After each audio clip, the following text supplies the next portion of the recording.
me tonight. So I will talk about Derrida's interpretation of Freud's Beyond the Pleasure Principle. But before I start, I would like to make two remarks. So let me make two remarks. First, the first one is that I'm currently working on a new project called Anarchism and Philosophy. So very roughly, this project is about the fact that many contemporary continental philosophers like Foucault, Rancière, Rainer Schurman, Giorgio Agamben, Levinas, and Derrida all have strong concepts of anarchy in their work, but they unanimously reject the possibility of political anarchism. So they draw a strict line between a philosophical approach to anarchy and a political one. So they develop, so to speak, a concept of anarchy without anarchism. So it is in that general context, anarchism and philosophy, that my presentation takes place. So why and how? And this leads me to my second remark. Today, as I said, I intend to focus on Derrida, and more particularly on Derrida's discussion with Freud on the specific issue of a possible beyond of the pleasure principle. Such a discussion has been a long and constant one in Derrida's work. The main texts devoted to it are To Speculate on Freud, in the postcard from 1980, and this is the one I will focus on tonight or today, but also earlier, the seminar La Vie, la Mort in French, which was just translated into English, Life and Death, and later, Resistances of Psychoanalysis, then Psychoanalysis in the Search of Its Soul, and then Archive Fever. So it's a lot of text devoted to Beyond the Pleasure Principle. So as I said, today I will just focus on the first one, To Speculate on Freud. I intend to demonstrate that the reading of Freud developed in this text does not resemble Derrida's usual deconstructive ones. Usually, a deconstructive reading aims at exhibiting what Derrida calls, in his book Memoirs for Paul Demant, what he calls the defective cornerstone or the neglected corners of a system. Here, as I will try to show, Derrida undoubtedly attempts at deconstructing Freud, but surprisingly, he has difficulties to do so, and the relationship between the two authors gets inverted, and it is in a sense Freud who deconstructs Derrida. Therefore, Derrida's reading is at once extremely powerful and, in my opinion, extremely unsuccessful, and such is perhaps the reason why it is so fascinating. So how do my two remarks relate to one another? The issue of a beyond the pleasure principle profoundly blurs the distinction between psychoanalysis and politics. Derrida rightly considers that Freud's text from 1920, Beyond the Pleasure Principle, is raising one of the most important issues ever addressed to anarchism. In Beyond the Pleasure Principle, one first hears beyond the principle. And undoubtedly, in Derrida's reading, the notion of principle plays a fundamental part, more important perhaps than that of pleasure. As we know, principle is a translation for the ancient Greek arche, which means both commanding and beginning. In principle, we hear prince, that is the first, that is the most powerful. We know this from Aristotle, who conferred the arche its philosophical value. So the meaning of principle is then at once metaphysical and political. Anarche, anarchia, on the contrary, are privative concepts, the opposite of the arche. Anarchia designates a state of chaos without principle, without command, without a first instance, without a chief. Derrida shows that Freud, when he questions the possibility of a beyond the pleasure principle, necessarily questions also something that goes beyond the principle, that is, something anarchic, a tendency that transgresses all forms of government or state power. During his reading, Derrida always has this in mind. What does psychoanalysis tell us about power and about the possibility of transgressing power? Is psychoanalysis a thinking of anarchy? Does Freud bring to light the existence in the unconscious of something anarchistic? So the beyond the principle, beyond the pleasure principle, would be the anarchistic tendency of the unconscious. Let me read a brief passage from Archive Fever, where Derrida explicitly says that, I quote, "the death drive in Freud is the anarchy drive." It's page 11 in English. I quote again, why anarchic? It is because the death drive destroys the archive. It works to destroy the archive on the condition of effacing, but also with a view to effacing its own proper traces, which consequently cannot be properly called proper. So the death drive would be the anarchy drive. So starting from there, Derrida first characterizes the beyond, in Beyond the Pleasure Principle, once again as the possibility of anarchy. Beyond the Pleasure Principle is a question by Freud, not an affirmation. In fact, what Freud, this title in reality means, is there anything beyond the pleasure principle? And asking this question, Freud is putting the government of the psyche at risk, and Derrida acknowledges that. And yet, as we will see, Derrida both acknowledges this anarchistic tendency, but at the same time constantly battles with it. More exactly, he struggles against it as if he wanted to reduce it. He often says that he generally situates his readings between yes and no. But here in the end, even if his reading of Freud is complex, he seems to answer no. There is nothing beyond the pleasure principle. Moreover, such an answer is not only an interpretation of Freud, but this is the answer of Derrida himself, who, in the end, in my opinion, argues against anarchism. It seems to me, as we will see, that Freud's answer is much more open. Freud's answer to the question, is there something beyond the pleasure principle, is yes and no, and it seems that this time Derrida's answer is no.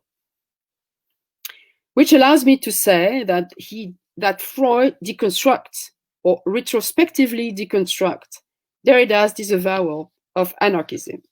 So I'm sorry for this long introduction. I hope you see much clearly how my two remarks are related. So I will indicate the main points of Derrida's reading, which of course will lead me to remind you of very famous passages from Beyond the Pleasure Principle. I know you know them very closely, but I have to read them, some of them, in order to have them in mind. As you know, in the first chapter, Freud starts by reaffirming the authority of the pleasure principle. He says, I read, "In the theory of psychoanalysis, we have no hesitation in assuming that the course taken by mental events is automatically regulated by the pleasure principle. We believe, that is to say, that the course of events is invariably set in motion by an unpleasurable tension, and that it takes a direction such that its final outcomes coincide with a lowering of that tension, that is, with an avoidance of unpleasure and the production of pleasure." So this is the pleasure principle, lowering of psychic energy, avoidance of unpleasure, production of pleasure. And Freud says it governs all psychic events. Until now, psychoanalysis has established that the pleasure principle was the principle of the unconscious, the government of the psyche, the arche. And Freud adds, I quote, "We have no hesitation in assuming the authority of the pleasure principle. So if there is a law, a principle, a government of the psyche, it is the pleasure principle. But as we know, at the very end of this first chapter, Freud says, I quote, "Nevertheless, the investigation of the mental reaction to external danger is precisely in position to produce new material." Freud says, maybe there is something that, in the end, will challenge the pleasure principle. We have new elements. What are these elements? These elements are the traumas, a certain kind of traumas that he describes, first of all, as traumas that happen after an accident. I read, "A condition has long been known and described, which occurs after several mechanical concussions, railway disasters, and other accidents involving a risk to life. It has been given the name of traumatic neuroses. These new materials," Freud goes on, "that threaten the pleasure principle are traumatic events." So Freud shows that perhaps these traumas or the traumatic neuroses are going beyond the pleasure principle to the extent that in them the traumatic energy overflows the psyche, pierces what he calls the protective barrier, and provokes chaos, in a certain sense, anarchy within the psyche. So, of course, you know the beautiful description of this metaphor of the water, the unleashed water, transgressing the barrier, transgressing the dam, and overflowing the psyche. It happens in chapter 1 and mainly chapter 2. Now, I quote Derrida commenting this passage. "There is trauma," Derrida says, "when, at the limit, on the frontier post, the protective barrier is broken through. In this case, the entire defensive organization is defeated, its entire energetic economy is derooted. The great menace of the return makes it return." And this is what interests me. The pleasure principle is put out of action. It no longer directs the operations. It loses its mastery when faced with submersion, flooding, Überschwemung, the image of a certain inundation, as at the breaking of a dike, great quantities of excitation, whose inrush instantaneously overflows the psychic apparatus. So this is the postcard 348. So once again, what interests me is that in his comments, Derrida says, he insists that because of the trauma, the pleasure principle loses its mastery. It no longer directs the operations, it loses its mastery. Let's keep this expression in mind. So I go back to Freud. From there, after positing the traumatic neuroses, Freud takes two major steps. Starting from the trauma, he first brings to light the compulsion to repeat. And from the compulsion to repeat, that appears in chapters 2 and 3, he goes toward the death drive, chapters 4, 5, 6. So we have three main steps, looking for the beyond of the pleasure principle, the trauma, compulsion to repeat, and the death drive. Derrida's reading, from then on, like from chapter 2, takes a very strange new direction. It starts with the compulsion to repeat. But first, how is Freud led to discover the compulsion to repeat? Let me remind you of some very famous passages, and then I will come back to Derrida. So Freud discovers the compulsion to repeat first because of the repetitive dreams that reiterate the memory of the traumas. I quote Freud, "We may assume, rather, that these dreams are helping to carry out another task than that of fulfilling a desire, which must be accomplished before the dominance of the pleasure principle can ever begin. Thus, they afford us a view of a function of the mental apparatus, which, though it does not contradict the pleasure principle, is nevertheless independent of it and seems to be more primitive than the purpose of gaining pleasure and avoiding unpleasure. So this is the first beyond that appears through the compulsion to repeat as it manifests itself in dreams. Freud says, usually, a dream is a fulfilling of a desire. Here, when the dreams repeat the trauma and the anxiety, like in PTSD, we see that they do not work in the service of the pleasure principle. They seem to reveal something, as he says, independent of the pleasure principle, something that is even more primitive than the pleasure principle, which is the repetition of the trauma. The second clue that leads Freud to posit the compulsion to repeat is, of course, the famous example of the fourth da of the child, his grandson, playing with his wooden reel and mimicking the coming and going of his mother. So I know you know the passage by heart, but I can't resist the pleasure of reading it. The child had a wooden reel with a piece of string wound round it. It never occurred to him, for example, to drag this after him on the floor and so play horse and cart with it, but he kept throwing it with considerable skill, held by the string, over the side of his little draped cot, so that the reel disappeared to it, then said his significant "oh," and drew the reel by the string out of the cot again, greeting its reappearance with a joyful "da" there. So Freud notices this reiterative movement, this constant repetition of the reel.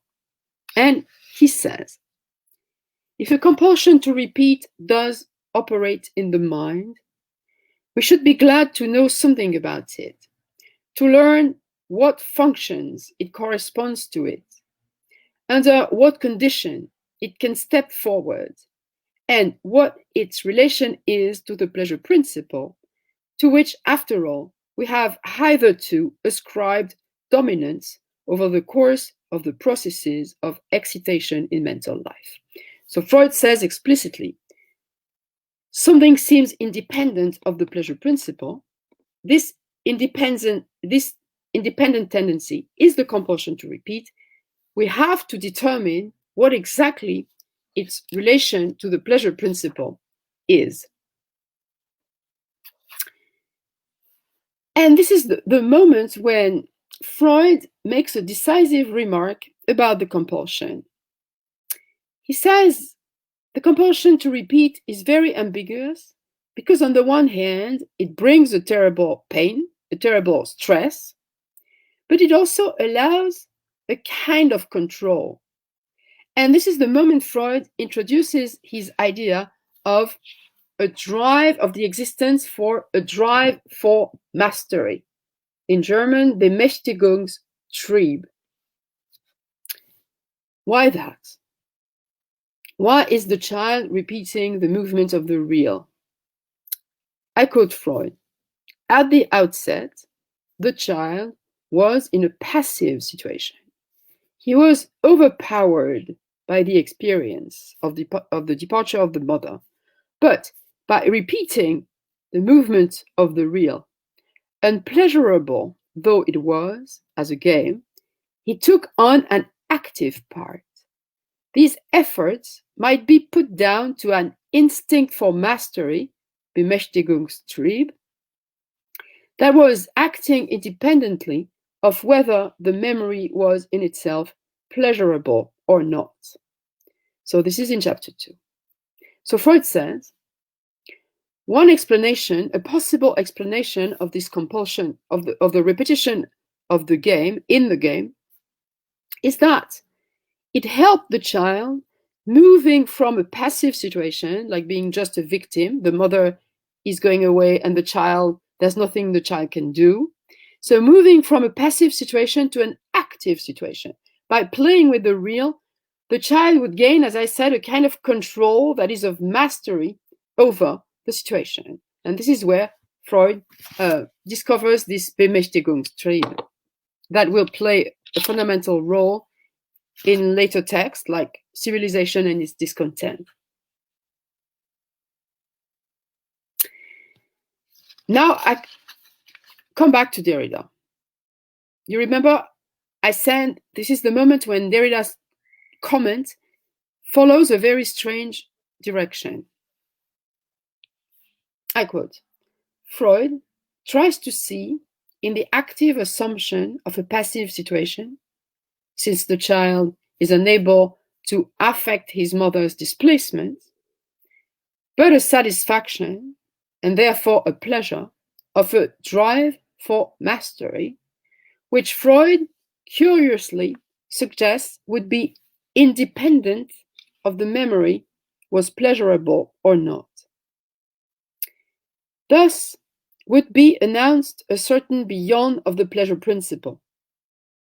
But why would such a drive, which appears in other texts by Freud, but which plays a strangely erased role here, be foreign to the pleasure principle? Why could it not be juxtaposed with the pleasure principle that is so often designated, at least metaphorically, as mastery? What is the difference between a principle and a drive? End of quote. So Derrida here is asking very rightly, why should this drive for mastery be independent of the pleasure principle? Why is it said to go beyond the pleasure principle? Why is Derrida asking the question? It's because, if you remember in the beginning, Freud has defined the pleasure principle as the master of the psyche, the authority, the principle, the arche. And here it says that the repetition, the compulsion to repeat, allows the child to master the departure of the mother. And of course, Derrida notices that in both cases, pleasure principle and compulsion to repeat, there is the mastery, there is control. And that, even more, the child seems to feel a certain kind of pleasure in mastering the game. So Derrida says, what is the difference between a principle and a drive? That is, what is the difference between a principle and a drive if both are mastering their object, if both are principles?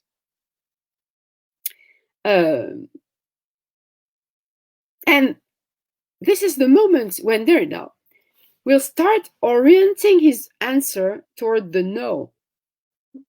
If the pleasure principle is mastering the psyche, and if the compulsion to repeat is also a gesture of mastery, then perhaps there is nothing beyond the pleasure principle. There's only mastery and control. I quote Derrida again. The hypothesis that is granted as such, as a hypothesis, that the repetition compulsion can go beyond the pleasure principle, is challengeable because it can also converge with the pleasure principle, forming so intimate a partnership with it that the problem of its functioning still entirely remains. So Derrida's interpretation from now on will entirely revolve around this notion of mastery, which seems to be both identical and different in both cases of the pleasure principle and the compulsion to repeat. Derrida will say it's so strange that Freud is looking for a beyond the pleasure principle, but in fact, the pleasure principle is a master and the compulsion to repeat is a master as well. So it means that beyond the arche, there is another archy, or that beyond the principle, there is another principle, even if this principle is a drive. So Derrida will try to interpret right now this relationship of identity and difference. Of course, some traumas are threatening the pleasure principle, but if it's true that the compulsion to repeat at the same time appears as a kind of super mastery that control the trauma through the repetition, that a kind of mastery of the mastery, then we can admit that what is beyond the pleasure principle is just a redoubling of the pleasure principle. But redoubling is not the word that Derrida uses. The word that Derrida uses is, of course, différence with an A. He says, if there is only mastery, so between the principle and the compulsion, there is just a difference, différence with an A, that is both an identity and a difference. So he introduces here différence, and more exactly, because we are in the postcard, something that he calls the Postal Principle. He says, in fact, the beyond the pleasure principle would only be the act would only be the pleasure principle sending itself to itself. The Postal Principle is a metaphor to designate the way in which the principle would send itself as a letter, would send itself beyond itself in a movement of différence, putting itself at a distance with itself. So at the moment we don't understand why Derrida says that, but I want to insist upon this point, and then I will try to explain it. What Derrida wants to demonstrate here is that, in fact, everything in the psyche is in the service of mastery. Différence, and this is quite unique in Derrida, is in the service of mastery. It goes from one mastery to the other. So why is Derrida saying this? If I go back to what I was saying in my introduction, it means then, if he is right, it means that there is no anarchism in the unconscious. There is just a principle sending its own mastery away to make it even more powerful and then take it back onto it. So Derrida also says, between the principle and the drive, there would only be relations between the prince and its subjects. So we don't exactly know who's the prince, if it's the principle, or if the compulsion, who's the subject. Both are both. Let me read another quote, which is very interesting in that respect. He says, the mastery of the pleasure principle would be none other than mastery in general. So it means that it would also include the compulsion to repeat. There is no Herrschaft of the pleasure principle.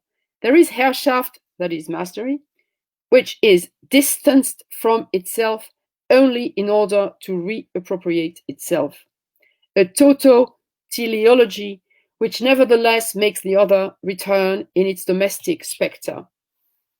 What will return in having already come, but not in order to contradict the pleasure principle, not to oppose itself to the pleasure principle, but to mind the pleasure principle as its proper stranger, to hollow it into an abyss from it, the vantage of an origin more original than it and independent of it. It will not be, under the name of the death drive or the compulsion to repeat, an other master or a counter master, but something other than mastery, something completely other. In order to be something completely other, it will have not oppose itself, will have to not enter into a dialectical relation with the master. Okay, so very complicated passage. It's on 3:17, 3:18, so you can reread it quite quietly. But what is interesting here is that if I start with the end, Derrida says, of course, the compulsion to repeat and the trauma appear as the beyond of the pleasure principle, to the extent that they appear to be totally other than the principle, the absolute other of the principle. But this absolute other is, as he says, the proper stranger of the pleasure principle. It is as if the pleasure principle was, in a certain sense, producing its own alterity. That's why Derrida can talk of a tautoteleology. It's a tautology. It's the pleasure principle producing itself, and in doing so, producing itself as the other of itself, or what Derrida calls the domestic spectre. So we can have something like an utterly other of the pleasure principle. We can have something like a beyond the pleasure principle. But because of this economy of mastery, it seems that this otherness is just a production or a difference of the same.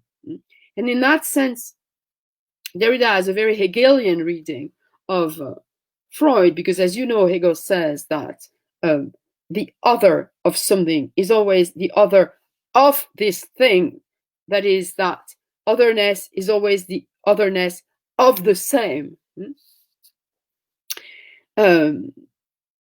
So if we follow this reading once again, we discover that for Derrida, there is only mastery producing, staging itself as the otherness, as the other of itself, like this domestic spectre, once again, its proper stranger, which means, one more time, that something like an anarchy of the unconscious is impossible, because wherever we go, we find the master.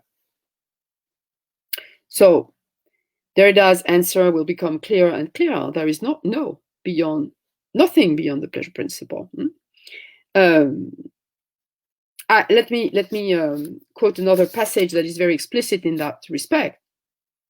Because the pleasure principle, so this is on 283, because the pleasure principle, right from this preliminary moment when Freud grants it an uncontested mastery, enters into contract only with itself, reckons and speculates only with itself or with its own metastasis, because it sends itself everything it wants and in some encounters no opposition, it unleashes in itself the absolute other. So here again we find the absolute other. The pleasure principle unleashes the absolute other, but it unleashes it in itself. That is, once again, the pleasure principle only contracts with itself, speculates only with itself. So once again, we find this dialectical relationship between otherness and the same, in which the other appears as the sending of the same. So in the end of his analysis, the end of chapter 6, Derrida comes back on the Postal Principle, Différence with an A, and he concludes on 405, thus, there is only difference of power. Thus, there is only difference of power. Okay, so there is no beyond the pleasure principle. It doesn't say it as radically as I do, but this is what it means, that there is only a difference of power. So I come back to that in my conclusion, trying to interpret it and see the consequences of such an interpretation for anarchy and anarchism. But before I do this, I have to examine the third moment of the beyond, which is the death drive. You remember, traumas, then compulsion to repeat, and then now death drive, chapters 4, 5, 6. So what about the death drive, which is Freud's next and last step? how can Derrida argue that the death drive is also an expression of the drive for mastery? So, as we know, in the last chapters, Freud shows that the drive for mastery is the origin of cruelty, of aggressivity, and more particularly of sadism and masochism. And as we know also, he mentions sadism and masochism as possible incarnations of the death drive. So, in a sense, it is true that death will appear as the supreme drive for mastery, as this desire to kill, as this trend to cruelty, to destruction, etc. But it is also true that death is the end of cruelty. It is the end of all tensions, the absolute rest, the absolute dispossession, the inorganic contrary to mastery. So what Derrida is doing with this, how does he deal with this? Let me first recall that it is true that the death drive is a repetition. It is the highest form of the compulsion to repeat. Freud says, I read from the text, Beyond the Pleasure Principle, 275, but how is the predicate of being instinctual related to the compulsion to repeat? At this point, we cannot escape a suspicion that we may have come upon the track of a universal attribute of instincts and perhaps of organic life in general, which has not hitherto been clearly recognized or at least not explicitly stressed.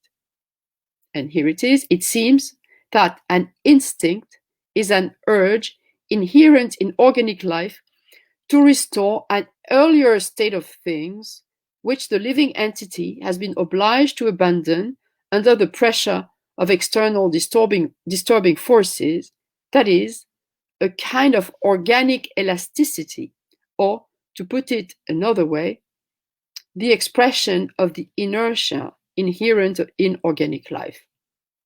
So death would be the repetition of this state that exists before life, that is this state of inertia, what he calls this organic elasticity, that is the inorganic state of the body, of the being.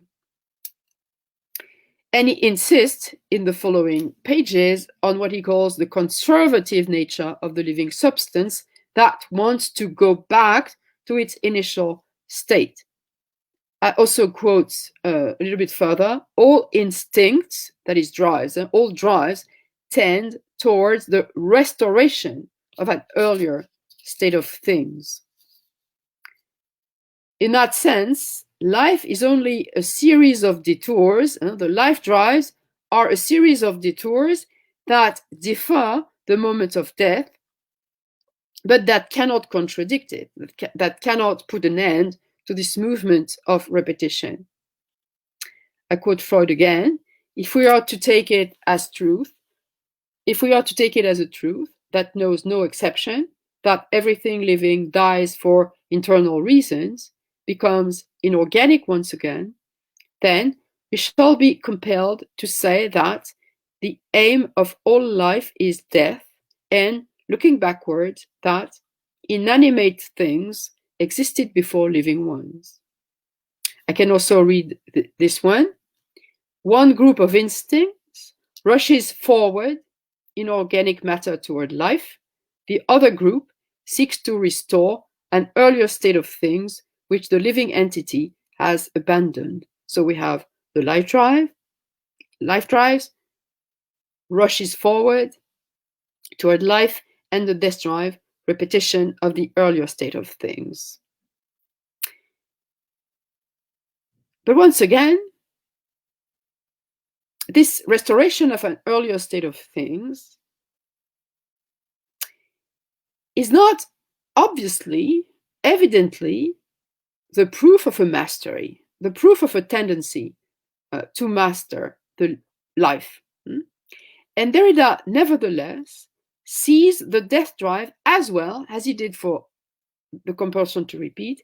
He sees the death drive again as both governed by and governing the drive for mastery. He doesn't change his mind. He sees through the death drive another case, the supreme case of this primacy of mastery. So how does he do that, and why does he do that? We know that Freud suggests a little further down in the chapter that, I quote, the organism wishes to die only in its own fashion.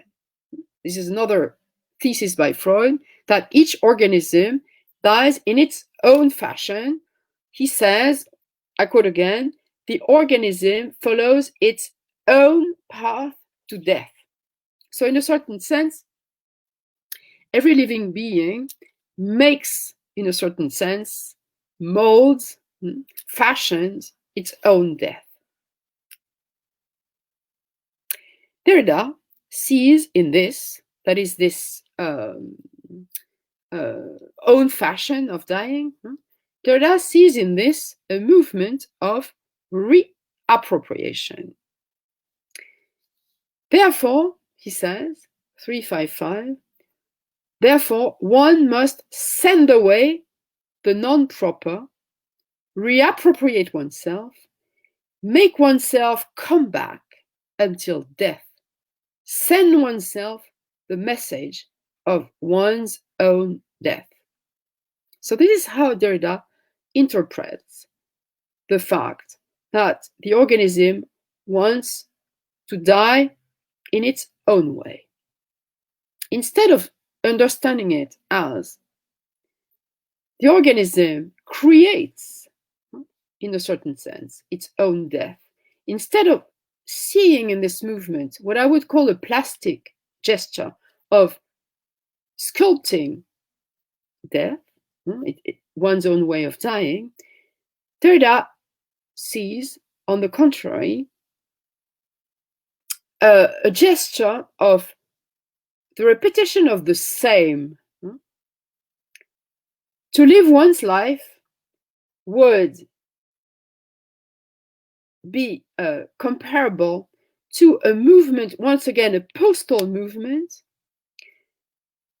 which would be that life sends itself away, sends itself in the future, in order to reappropriate itself, to, in fact, to launch in the future what it has always been. Therefore, one must send away the non-proper, reappropriate oneself, make oneself come back until death. So it would be an eternal, a finite recurrent of the same. Send oneself the message of one's own death. So in this loop of the same, that is, in fact, we would not create really our death, our own death, but we would just reappropriate ourselves by dying. Death would be the supreme reappropriation of ourselves, like burying everything that life has brought, every novelty life has been able to bring. You're raising that to just isolate this core of identity and repeat it. So this is how Derrida twists, in my opinion, the movement of fashioning of one's own death. And he calls that, this movement of repetition of the same, he calls that, he gives it the name of a new drive that does not exist in Freud, but that Derrida invents, the drive of the proper. The drive of the proper. Dying would be obeying the drive of the proper, like the reappropriation of oneself.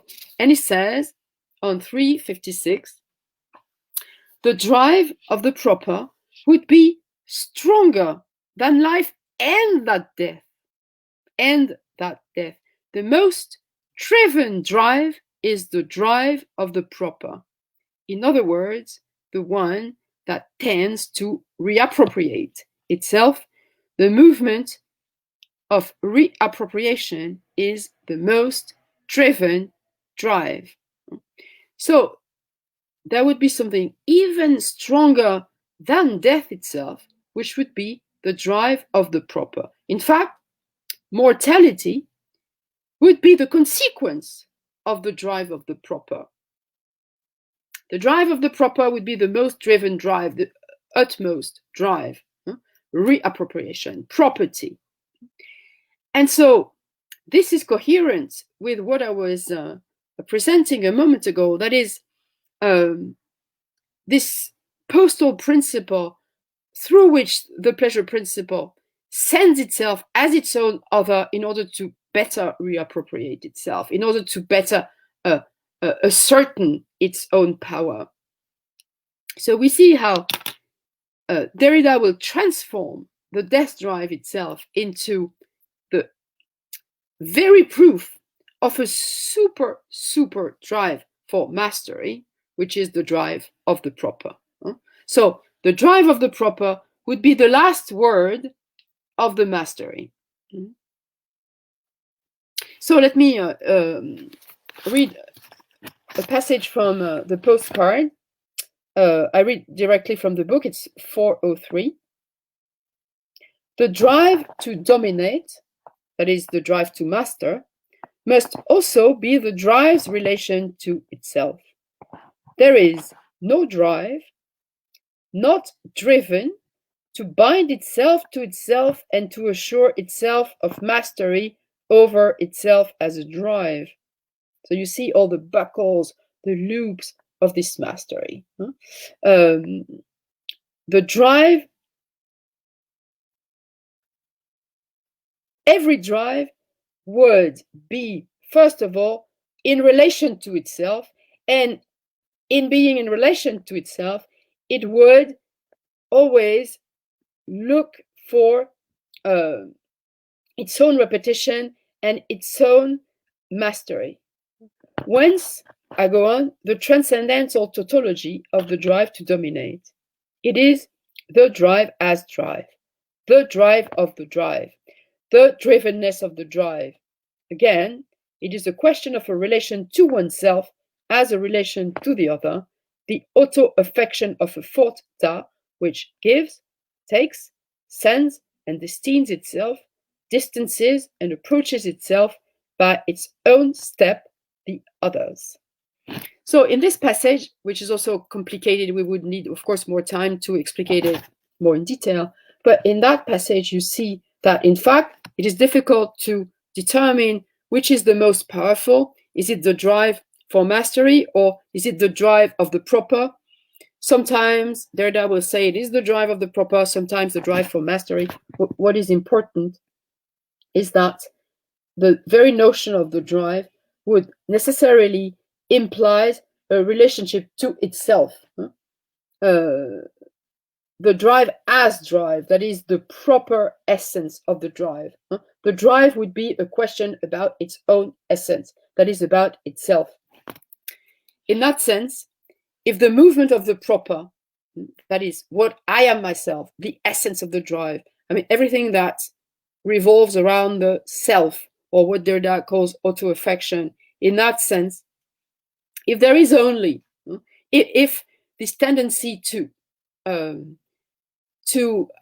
in relation to oneself, if it is the law, then there can be nothing beyond the pleasure principle, because the loop of the self, that is the relation to oneself, the repetition of oneself, the repetition of the proper, this circle of otherness and identity in the relationship to oneself is indestructible. And so in that sense, we cannot imagine something that would be improper We cannot imagine something in the unconscious. We cannot imagine something in the drive, something in death that would not be auto-affected, auto-affecting. We cannot get out of the circle of the proper.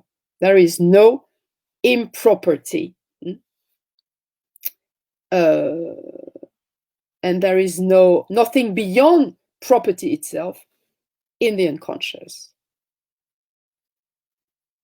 That's why Derrida concludes by saying that the mastery, the drive for mastery, plays the role, it's on 405, it plays the role of a transcendental predicate. So he uses this Kantian vocabulary to say that, to state that the drive for mastery as the drive of the proper, as this relationship to oneself, this loop of auto-affection that is unsurpassable. This loop plays a transcendental role that is something insurpassable, intransgressible. So Derrida, in his conclusion, expresses this in different ways, notably with binding. He says that binding is a preparatory act which introduces and assures the dominance of the pleasure principle. It's another way of saying that all drives and all principles are binding themselves to themselves. And he concludes, I quote, 402, "There is no beyond of the pleasure principle, only pleasure which occurs twice, only pleasure binding itself, that is, binding itself to itself." There is another quote, "Only pleasure with itself, only pleasure which itself limits itself." So pleasure, the pleasure principle, at the same time transgresses itself and at the same time limits itself. And this play of difference, in fact, never explodes, never transgresses the circle of auto-affection, the circle of the proper, the circle of reappropriation. So I'm sorry for this very, of course, I would need, once again, more time because for want of time, I have to be rather sketchy. But I wanted to really insist on the fact that Derrida, in fact, leaves no chance to the beyond the pleasure principle. And in my conclusion, before we launch the discussion, I would like to try to address the political implications of Derrida's conclusion. If there is only pleasure binding itself, if there is only a drive of the proper, if mastery is a transcendental predicate, it means once again that there is nothing the pleasure principle. If we translate that into political terms, it means that there is no beyond of the government, no beyond the state, because, or more exactly, I'm sorry, I will formulate it differently. Perhaps there is a beyond the government or a beyond the state. But what Derrida says is that even beyond the government, even beyond the state, we will always find power. In that sense, anarchy is perhaps a transgression of the law, but it never abolishes power. This is Derrida's final thesis, that anarchy never interrupts mastery or the proper. It can perhaps destroy the government. It can perhaps destroy the state. You will remember this image of overflowing, of breaking the barrier or the dam. So perhaps anarchy is the possibility of breaking all the barriers, but nevertheless, it will remain powerful. It may even be the most extreme and violent form of power, the drive for mastery emancipated from its institutional form. What Derrida tends to say in the end is that power is everywhere. Power is only its own difference, and in that sense it cannot be transgressed or overwhelmed by something which would not be power. Domination can only be dominated. It cannot be anarchized, so to speak. That's why Derrida says that power is a series of positions, of posts, and only consists in its own metamorphic aspects. And to this, anarchy or anarchism would not be able to put any end. Anarchy might even be, in the end, the proper of power, that is, power revealing its own essence. Now, I would like to ask a few questions. First, from where does Derrida draw the idea that the compulsion to repeat can be exhaustively interpreted from the perspective of the drive for mastery? In chapter 2 of his book, Freud formulates the hypothesis that the child's game is an expression of the drive for mastery, but he says it is only a possibility. He says there are other possibilities. He says other interpretations may be attempted. He never said the drive for mastery is the only explanation of the compulsion to repeat. Same thing with the supposed drive for the proper, which once again is not a Freudian concept.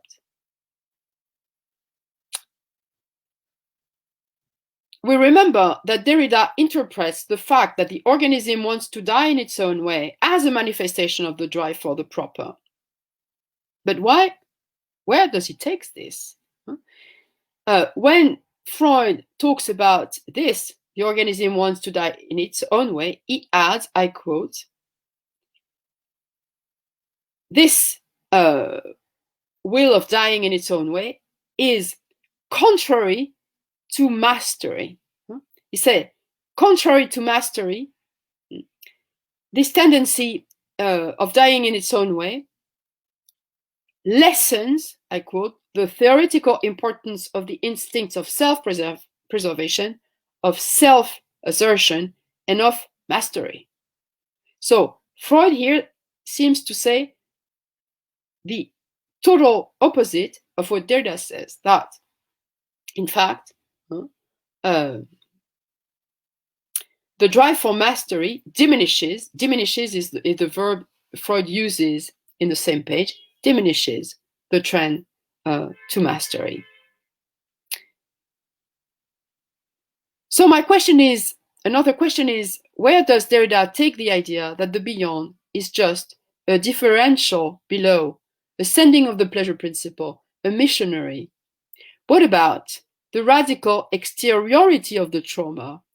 It's coming from outside. What about the total outside of the trauma?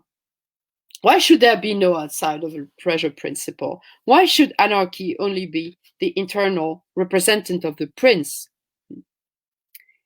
In one of his last books, Psychoanalysis Searches the State of Its Soul, Derrida asks, is there a beyond of pleasure principle? Would that be a possibility to go over mastery? But he doesn't answer the question. He says that one can only announce it. It is a kind of messianism. Maybe one day this beyond of the beyond will come. Maybe one day the absolute other of power will appear. But for now, there is nothing we can say. For me, this conclusion is problematic for many reasons. It's problematic because it means that there is no possibility for empirical, anarchic contestation, for protest against power. That everything we do is only made possible out of power. That even when we think we are independent, we are still under control. And this to me is extremely problematic because it also means that psychoanalysis, the practice of psychoanalysis, is just a reintroduction into mastery. It cannot produce any kind of anarchistic move outside the norm, outside control, etc. It would mean that psychoanalysis is only an instrument of control. So that if you go to the psychoanalyst, he or she will reintroduce you into the loop of the drive to the proper. It will just, in fact, going to the analyst would just be becoming who you are, in the sense of just repeating yourself. So it would also mean that psychoanalysis is, in a certain sense, not emancipatory. Immediately, Freud interprets the death drive as the anarchy drive, as we saw in the beginning. But this is for what that means is not at all positive. It means that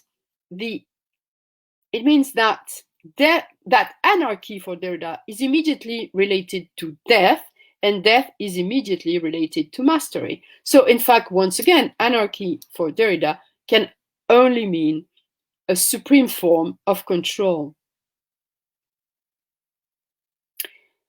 It seems to me that Freud's answer to his own question, is there anything beyond the pleasure principle, is much more open-ended than Derrida's interpretation of it.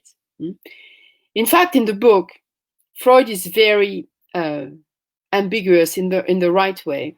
It is true that he assimilates the beyond with a trend to mastery, but it is also true that he leaves the possibility of a beyond open.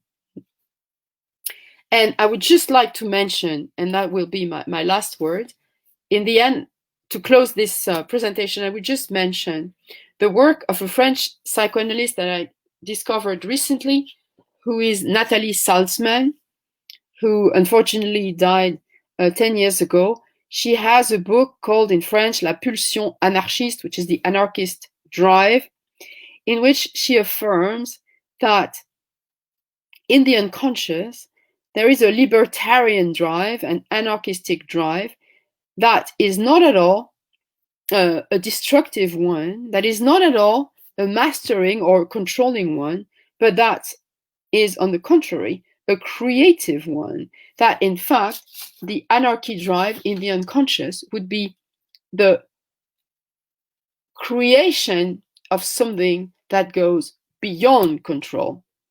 Okay, so I leave that open, and I hope I was clear. And I will now take your questions if you have any.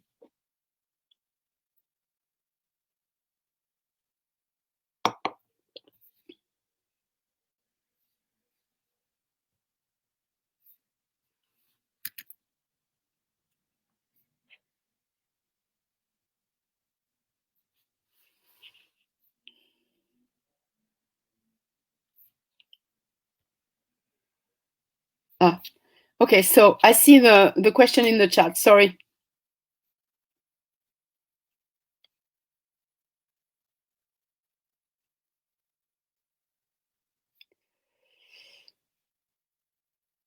Well, thank you for your compliments.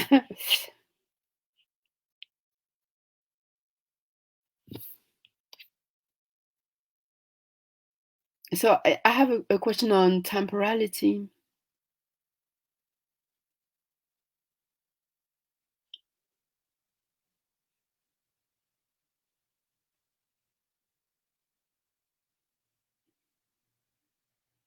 Well, about temporality, in that sense, it is interesting, because I think that it is true that if we think beyond the pleasure principle as a kind of anarchistic way of thinking, I mean, a kind of anarchistic way to anarchistic relationship to the world, then it implies a new relationship to temporality. I'm not sure that the time of the unconscious is really atemporal, even if Freud says that the unconscious doesn't know anything about time. I'm not sure that it means that the unconscious is atemporal, but for sure it functions according to a new temporality, an other temporality than that of the principle.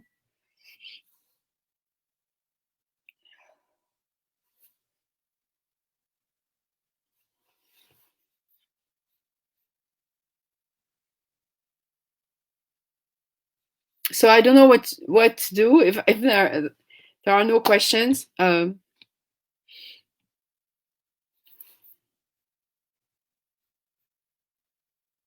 About communism.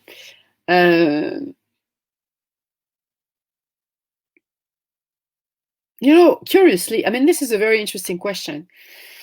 What is fascinating is that, as you know, there have been so many relationships between communism and psychoanalysis. So many, in Italy notably, but let's think of Zizek also. It seems obvious that there is something communist in the unconscious, and so few interrogations about anarchism, even if, as I tried to demonstrate, the very notion of the beyond the principle means anarchy. I mean, literally, beyond the pleasure principle. To go beyond the principle means to go beyond the arche. And for some reason, there are very few texts, because I've been looking for them myself, very few texts that interrogate this anarchistic structure of the unconscious. So on communism and the unconscious, you'll find plenty of things in Althusser, as I said, in Zizek, in some Italian psychoanalysts, because it's about the social, it's about community, and it's true that there are many texts by Freud that can be interpreted in that direction, but practically no one follow the anarchistic path, which in my opinion is more obvious. But anyway, so libertarian drive is also what Didier Huberman tries to work through in his book Désirer désobéir. So very interesting here also, but as I said in the beginning, I'm working on anarchy and anarchism for quite a while now, and in fact, anarchism is not a theory of disobedience. It is not, of course, it can be, the notion of disobedience appears, but fundamentally, it's not a theory of disobedience. It is a genesis of obedience. The anarchists want to know why, in the first place, we obey the orders. So they do not really try to foster a theory of disobedience. They want, first of all, to understand why we are so easily governed, why we so easily accept the difference between those who command and those who obey. So, in fact, what they want is the disappearance of obedience, not disobedience. It is the disappearance of the difference between to command and to obey. So Salzman is this. Well, sorry. Salzman. Let me. Well, it's ZALTZMAN. I don't know if I can write in the chat. I'm not sure. ZALTZMAN. And what she says is very interesting.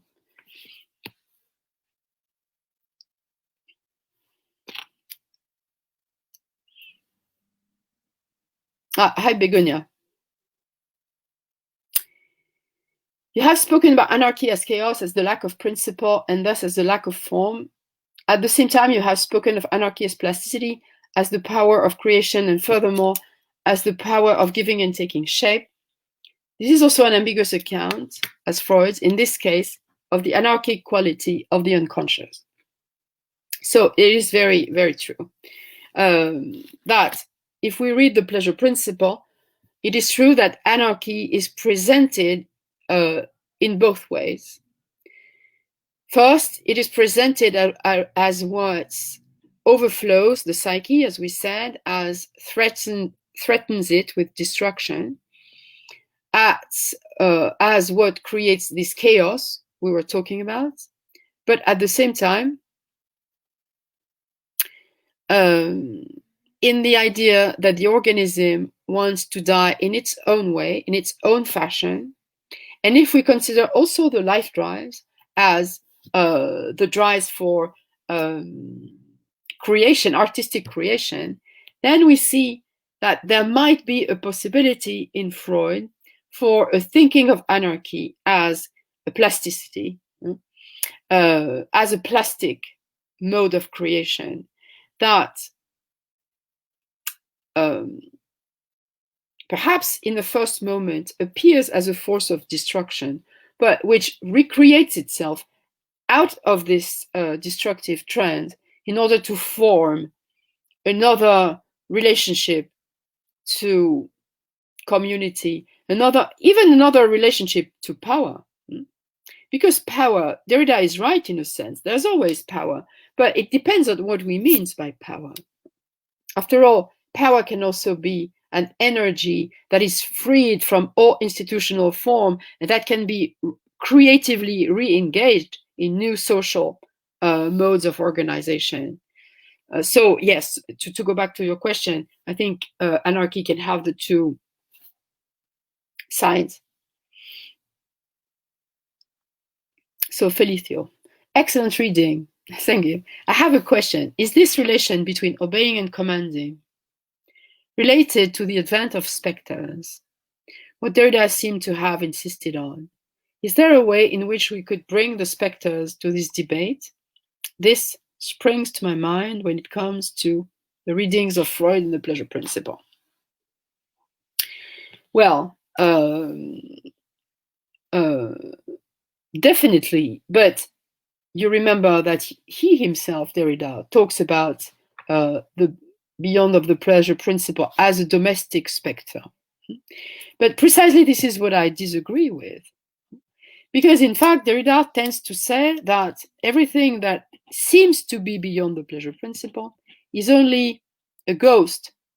It's only pleasure principle sending itself as a ghost, as a domestic spectre, sending itself away from itself to better reappropriate itself. To speak of a spectre means that the spectre is the spectre of someone, the spectre of something that is just a reflection or not a copy, but a disincarnation of something. So it means that the beyond of the pleasure principle cannot be definitely other to the pleasure principle, that it is necessarily its spectre. And on that, I allow myself to disagree a little bit, because it means that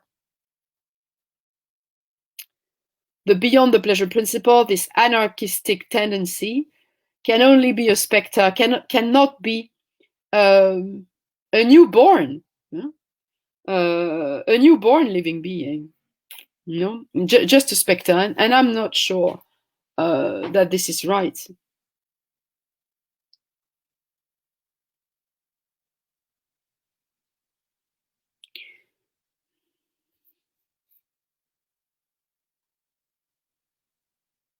So, well, thank you very much for your attention.